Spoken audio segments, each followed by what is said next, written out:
সূরা আল মাআরিজ। রহমান রহিম আল্লাহ তাআলার নামে।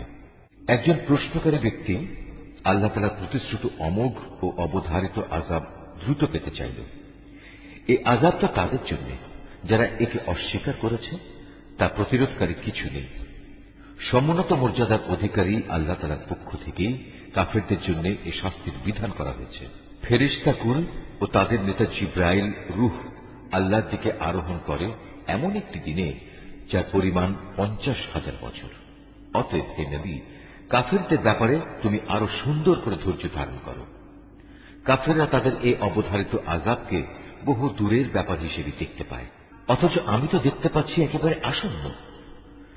যেদিন আসমান গলিত তামার মতো হয়ে যাবে আর পাহাড়গুলো হবে রং বেরঙের ধুনা ফসলের মতো, সেদিন এক বন্ধু আরেক বন্ধুর খবর নেবে না, অথচ তারা একজন আরেকজনকে সুস্পষ্টভাবে দেখতে পাবে।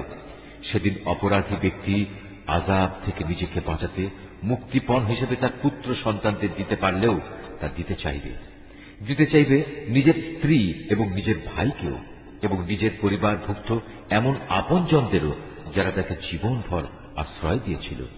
সম্ভব হলে ভূমণ্ডলের সব কিছুই সে দিতে চাইবে, তারপরেও জাহান্নাম থেকে বাঁচতে চাইবে না।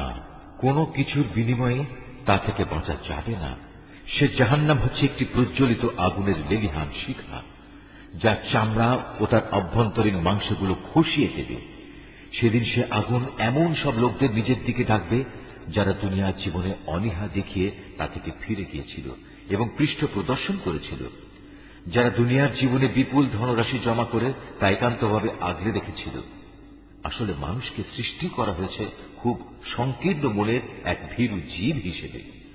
যখনই তার উপর কোনো বিপদ আসে তখন সে ঘাবড়ে যায়, আবার যখন তার সচ্ছলতা ফিরে আসে তখন সে আগের কথা ভুলে গিয়ে কার্পণ্য করতে আরম্ভ করে। কিন্তু সেসব লোকদের কথা আলাদা যারা নামাজ প্রতিষ্ঠা করে, যারা নিজেদের নামাজে সার্বক্ষণিকভাবে কায়েম থাকে, যারা বিশ্বাস করে তাদের সম্পদে সুনির্দিষ্ট অধিকার আছে, এমন সব লোকদের যারা অভাবের তাড়নায় কিছু পেতে চায় এবং যারা যাবতীয় সুযোগ সুবিধা থেকে বঞ্চিত। তারাও নয় যারা বিচার দিনের সত্যতা স্বীকার করে। তদুপরি যারা তাদের মালিকের আযাবকেও ভয় করে।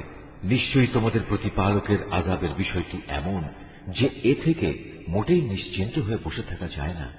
যারা হারাম কাজ থেকে নিজেদের যৌন অঙ্গসমূহের হেফাজত করে, অবশ্য নিজেদের স্ত্রীদের কিংবা এমন সব মহিলাদের বেলায় এটা প্রযোজ্য নয় যারা আল্লাহ তাআলার অনুমোদিত পন্থায় তাদের মালিকানাধীন রয়েছে, এদের ব্যাপারে সংযম না করা হলে এজন্য তারা তিরস্কৃত হবে না। আল্লাহ তাআলার নির্ধারিত এই সীমারেখার বাইরে যারা যৌন সম্ভোগের জন্য অন্য কিছু পেতে চাইবে, তারা হবে শরীয়তের সুস্পষ্ট সীমা লঙ্ঘনকারী। যারা তাদের আমানত ও তাদের প্রতিশ্রুতি রক্ষা করে, যারা সাক্ষ্য প্রদানের ব্যাপারে সত্যের উপর অটল থাকে, সর্বোপরি যারা নিজেদের নামাজের হেফাজত করে, পরকালে এরাই আল্লাহর জান্নাতে মর্যাদা সহকারে প্রবেশ করবে। এ কাফিরদের আজ কি হল? এরা কেন এসব বিষয়ে মিথ্যা সাব্যস্ত করতে এভাবে ঊর্ধ্বশ্বাসে তোমার সামনে ছুটে আসছে এরা ডান দিক থেকে বাম দিক থেকে দলে দলে।